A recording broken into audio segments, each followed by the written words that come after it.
What was to go in French? Aller. Aller. And we are going? We go? Nous allons. Nous allons. We are going to eat. Nous allons manger. Nous allons manger. So, nous allons manger means both we are going to eat, like, talking about the future, we're going to eat. And also literally, we are going to eat, like we are going somewhere to eat. What was I go, I'm going? Je vais. Je vais. V-A-I-S. So, aller has many highly irregular forms, no, because they actually come from another verb that fused with aller to make a set. The same has happened in English, actually, with to go, but in the past. The past form of to go in English, went, comes from a totally different verb. Went isn't from to go, no, but it is its past. So the idea of different verbs marrying into one verb, let's say, isn't too alien to us as English speakers. So we have to go, aller, we go, allons, but I go, I'm going, vais, V-A-I-S, je vais. I'm going to eat. Je vais manger. Je vais manger. I want to eat. Je veux manger. Je veux manger. So that's maybe a slight difference, no, to a new ear to French, especially if people are speaking quickly. Je vais manger. I'm going to eat. Je veux manger. I want to eat. So we had je vais, I go, and you go, you're going. Tu vas. V-A-S. Tu vas. Tu vas. He goes or she goes is il va or elle va. We have the same as in tu vas, but the va of il or elle is just va, But of course that sounds the same as tu vas. What is he going to do? Let's use qu'est-ce que for what. What is he going to do? Qu'est-ce qu'il Very good. va faire? Very good. Qu'est-ce qu'il va faire? What is he going to do? What is it that he is going to do? And we have that contraction now between qu'est-ce que and il. Qu'est-ce qu'il va faire? Isn't he going to do anything? Isn't he going to do anything? Il ne va pas faire rien. How was not anything? Not nothing. How do we build that construction? What do we use? Non, rien. Ne rien. Good. So let's try that again. Isn't he going to do anything? Il ne va faire rien. Rien faire. Good. Il ne va rien faire.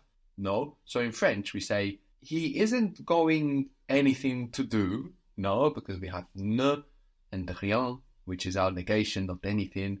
Il ne va rien faire.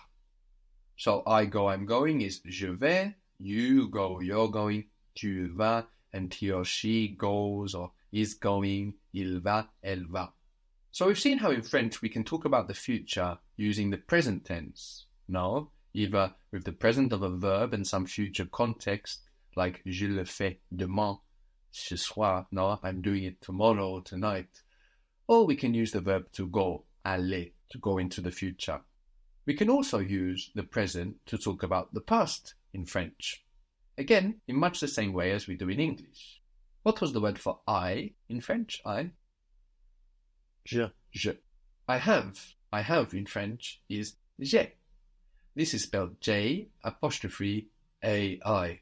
So have there is A-I, but je and e contracts and we get j'ai. J apostrophe A-I, j'ai. So that means I have. How might you say I have it? Je l'ai. Je l'ai. Very good. Now we have je and then le and e will contract to give us le. Je l'ai. That's spelled L apostrophe AI. Very good. I have them. Je les ai. Je les ai. Je les ai. Very good. Je les ai. So have here now is just AI. E. So in English, whilst we have a past tense, for example, I ate. No, I ate. We can also just say, I have eaten.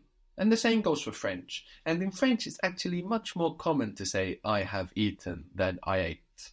This is the most used past in spoken French. So that's a very useful structure for us. So we would begin with I have, j'ai, but we need to find eaten to say I have eaten, which is a very easy form to find.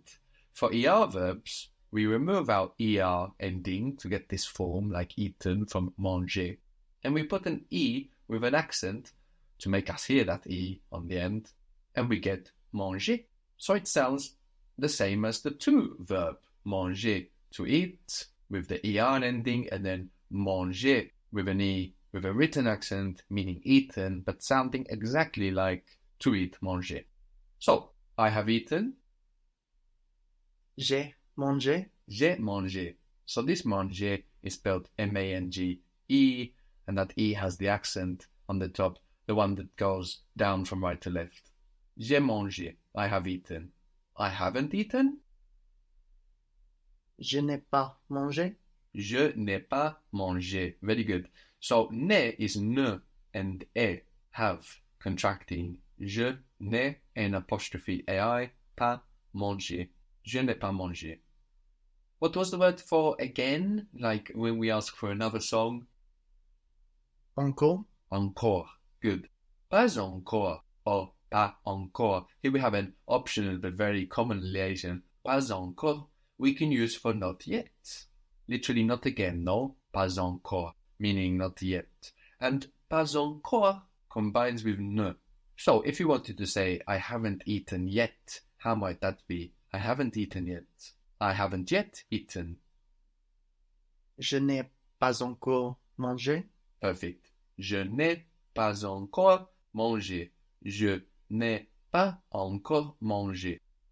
I have eaten it. How would you say that? I have eaten it. Je l'ai mangé. Je l'ai mangé. I have eaten them. Je les mangé. Je les ai mangés. Good, you would have a reason to pronounce like this, no? Je les ai mangés. Je les ai mangés. I haven't eaten them yet. I haven't eaten them yet. Je ne les ai pas encore mangés. Very good. Je ne les ai pas encore mangés. So give me again, I go or I'm going. How was that? Je vais. Je vais. I'm going to eat. Je vais manger. Je vais manger. So vais, V-A-I-S, is the present, and we use it to talk about the future. And I have, je ai, contracting to j'ai, is also the present, and we use it to talk about the past. So both of these forms are crazy irregular, je vais and j'ai. But these two verbs, aller, to go, and avoir, to have is avoir, which have these special time-bending properties now, share their irregularities. So the e of je ai, j'ai, no, is just like the vais of je vais, but without the v sound. This carries through to the other forms too. So tell me again, how was you are going? Tu vas. Je vas. Tu vas. Tu vas. So if we pronounce that va without the v sound, we will get you have. Tu as. Tu as. Tu as. Tu as. You have. How was he goes? He's going. Il va. Il va. So how would you say he has? Il a. Il a. So these two very irregular verbs, which also have these special abilities of sending us into the past or the future, their irregularities are very, very similar. They go, or they are going, is il or elle vont. That's V-O-N-T. Il or elle vont. Vont. Ils vont. What was to come, as in convenient or event, eventual? Venir. Venir. Venir. Venir. Are they going to come? Are they going to come? Ils vont venir. Ils vont venir. And with the inversion for the question, are they going to come? Vont-ils venir? Vont-ils venir? And how might we say they have? If we have il or elle vont, how might they have be? Give me the feminine. They have. elles ont, Elles ont. Good. So we have a liaison there now with ont. Elles ont. Ils ont. What was to cook? Like cuisine.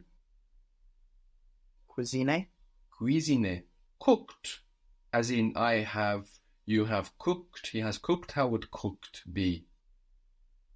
cuisiné, Cuisiner sounds the same. No, just we have an E with an accent on the end rather than an ER. Have they cooked? ils ont cuisiné, Ils ont cuisiné. Or with the inversion, ont-ils cuisiné, ont-ils cuisiné? You have cooked. tu as cuisiné, Tu as cuisiné. And whilst tu doesn't generally contract, tu and a can contract in the spoken language. So you could hear t'as cuisiné, t'as cuisiné. Have you cooked it? Have you cooked it? tu l'as cuisiné, Tu l'as cuisiné. L'as-tu cuisiné? Haven't you cooked it? Have you not cooked it? tu ne l'as pas cuisiné, Very good. Tu ne l'as pas cuisiné. Or with the inversion, ne l'as-tu pas cuisiné? What was again? encore, Encore. And not yet? pas encore, Good, which combines with ne. No, so we get ne and pas encore or pas encore, and that's not yet. So, haven't you cooked it yet? tu ne l'as pas encore cuisiné, Tu ne l'as pas encore cuisiné, or ne l'as-tu pas encore cuisiné, or just pas encore, we could also have. So these two verbs, aller, to go, and avoir, to have, which are connected in their roles as time-twisting verbs, are very irregular and very similar. If we know the version of one, we can always work out the corresponding version of the other. In sound, we are just taking or adding a V. V, e, va, un, vont, on.